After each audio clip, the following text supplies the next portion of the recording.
یہودیت میں عورت کا کیا مقام ہے؟ یہودیت میں شادی کے بعد عورت کو کس نظر سے دیکھا جاتا ہے؟ عورت کو کیا درجہ دیا جاتا ہے؟ اور یہودی شریعت عورت کو کیا مقام دیتی ہے؟ ان سب سوالوں کے جواب جاننے کے لیے ویڈیو کے آخر تک ہمارے ساتھ جڑے رہیے۔ میں ہوں ساحل چودھری اور آپ دیکھ رہے ہیں ہمارا YouTube channel V and Y. یہودیت میں شادی کو مرد اور عورت کے درمیان میں ایک ایسا بندھن تصور کیا جاتا ہے جس میں خدا بذات خود شامل ہے۔ استغفر اللہ۔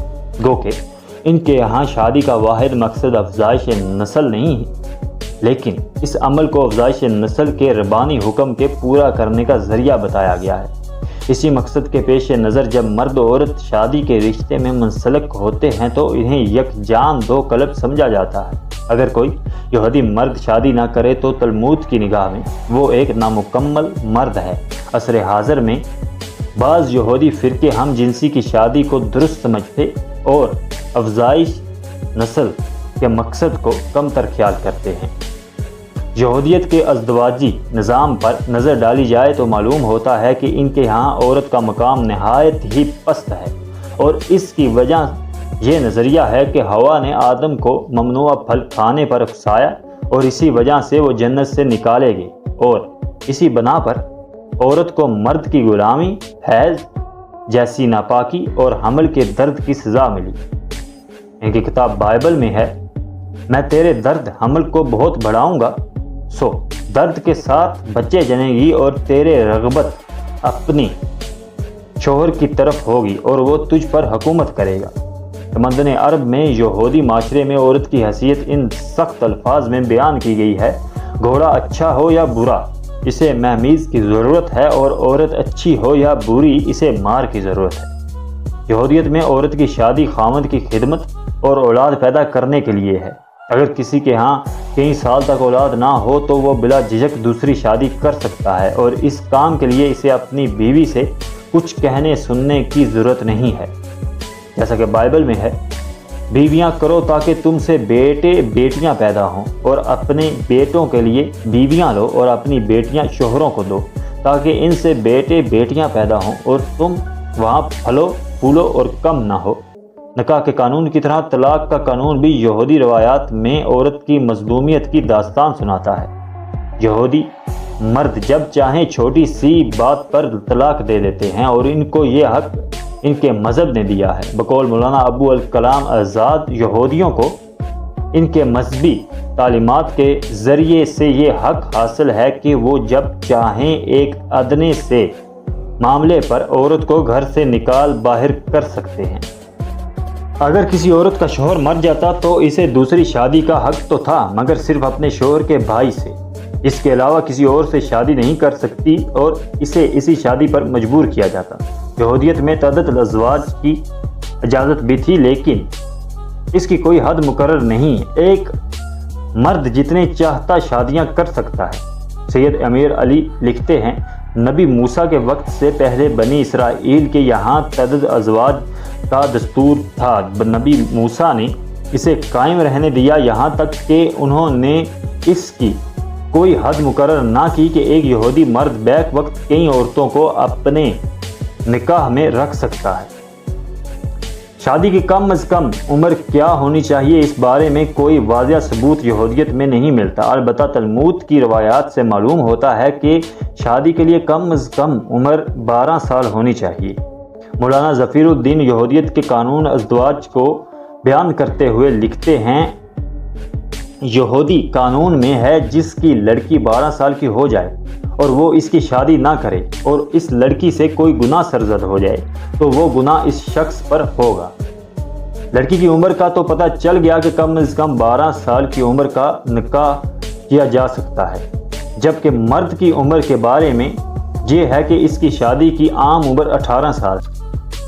عدالت ہر مرد کو جس کی عمر 20 سال سے زیادہ ہو جائے شادی کرنے پر مجبور کر سکتی ہے۔ تلمود کے احکامات میں مرد کی شادی کی عام عمر 18 سال اور عورت کی شادی کی عام عمر 13 سال مقرر کی گئی ہے، لیکن یہودیوں کے ہاں عملاً شادیاں اس سے کم عمر میں ہوتی رہی ہیں۔ 13ویں صدی میں یہودی لڑکیوں کی شادیاں بلوغت سے پہلے کر دی جاتی تھی اور 17ویں صدی کے دوسرے نصف حصے میں دلہا 10 سال کی عمر کو بھی نہیں پہنچتا تھا کہ اس کی شادی ہو جاتی تھی اور دلہن کی عمر اس سے بھی کم ہوتی تھی۔ باقی الہامی مذاہب کی طرح یہودیت میں بھی عورت کے مہر کا تصور ملتا ہے، لیکن یہودی قانون میں مہر کو عورت کا معاشی حق نہیں سمجھا جاتا، اس لیے اسے اتنی اہمیت بھی نہیں دی جاتی۔ اسی وجہ سے یہودی قانون میں اس کا تذکرہ اشارتاً تو ملتا ہے مگر صراحتاً اس کا ذکر نہیں ملتا۔ محمد عبد الرحمن یہودی مذہب میں مہر کا تصور کے بارے میں لکھتے ہیں، یہودی مذہب میں عورت کا مہر ہوتا ہے اور وہ اس کی مالک بنتی ہے، لیکن یہ اس کا قانونی یا معاشی حق نہیں ہے کہ اس کو بہت زیادہ اہمیت دی جائے۔ بائبل میں بھی مہر کے بارے میں اشارتاً ذکر موجود ہے۔ اگر کوئی مرد کسی کنواری کو جس کی نسبت نہ ہوئی ہو پھسلا کر اس سے مباشرت کرے تو وہ ضرور ہی اسے مہر دے کر اس سے بیاہ کرے، لیکن اگر اس کا باپ ہرگز راضی نہ ہو کہ اس لڑکی کو اسے دے تو وہ کنواریوں کے مہر کے موافق اسے نقدی دے۔ بائبل میں دوسری جگہ اس مہر کے مقدار کا بھی اشارہ ملتا ہے، چاندی کے 50 مسکال۔ یہودی شریعت میں جب ایک عورت کی شادی ہو گئی تو پھر وہ دوبارہ شادی نہیں کر سکتی۔ اگر کسی یہودی عورت کو اس کے شوہر نے طلاق دے دی تو پھر بھی وہ دوبارہ شادی نہیں کر سکتی اور نہ ہی کسی مرد کو اس سے شادی کرنے کی اجازت ہے۔ بائبل میں ہے وہ کسی فاحشہ یا ناپاک عورت سے بیاہ نہ کریں اور نہ اس عورت سے بیاہ کریں جسے اس کے شوہر نے طلاق دی ہو۔ اسی طرح کئی اور مقامات پر یہودی مرد کو حکم دیا گیا ہے کہ وہ کسی مطلقہ عورت سے بیاہ نہ کرے بلکہ کسی کنواری لڑکی سے بیاہ کرے، اور وہ کنواری لڑکی سے بیاہ کریں جو بیوہ یا مطلقہ یا ناپاک عورت یا فاحشہ ہو، ان سے وہ بیاہ نہ کرے بلکہ اپنی ہی قوم کی کنواری کو بیاہ لے۔ سید جلال الدین بھی اپنی کتاب میں یہی لکھتے ہیں کہ یہودی قوانین میں عورت کو دوسری شادی کرنے کی کوئی اجازت نہیں۔ یہودی قانون کی روح سے مرد وارث کی موجودگی میں عورت وارث سے محروم ہو جاتی ہے، اسی طرح عورت کو دوسری شادی کا بھی حق نہیں۔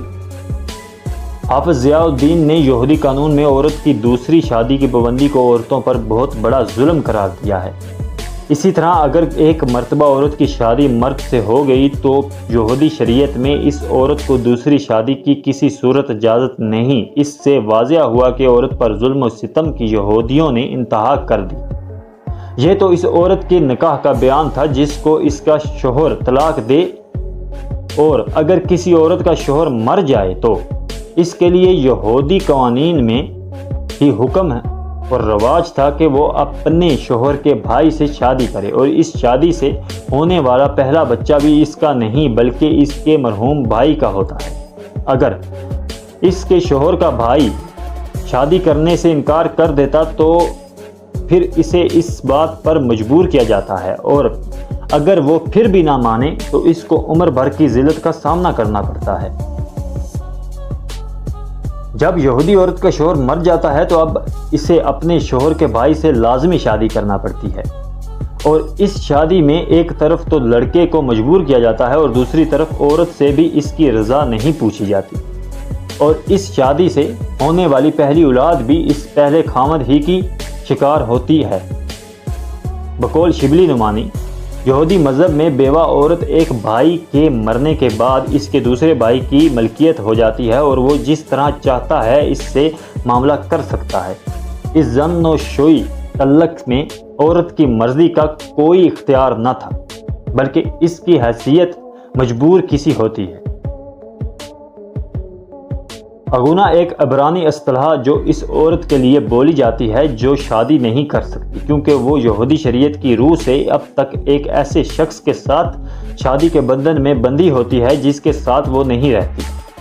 زیادہ تر گت یعنی یہودی طلاق کا طریقہ اپنایا جاتا ہے جس کے ذریعے مردوں اور عورتوں کو ناپسند شادی کے رشتے سے نجات ملتی ہے۔ کوئی بھی ربی کسی شوہر یا بیوی کی دوبارہ شادی اس وقت تک نہیں کر سکتا جب تک کہ پچھلی شادی گت کے ذریعے ختم نہ ہو چکی ہو۔ یہ تھی ہماری آج کی مختصر سی ویڈیو جس میں ہم نے یہودیوں کے چند مذہبی رسم و رواج کے بارے میں جانا، اور جانا کہ یہودی اپنی عورتوں کے ساتھ کیسا برتاؤ کرتے ہیں، یہودیت میں ایک عورت کو کیا مقام دیا گیا ہے، جیسا کہ ہمارے دین نے ایک عورت کو مقام دیا ہے، اس طرح کا مقام کسی مذہب نے عورت کو نہیں دیا۔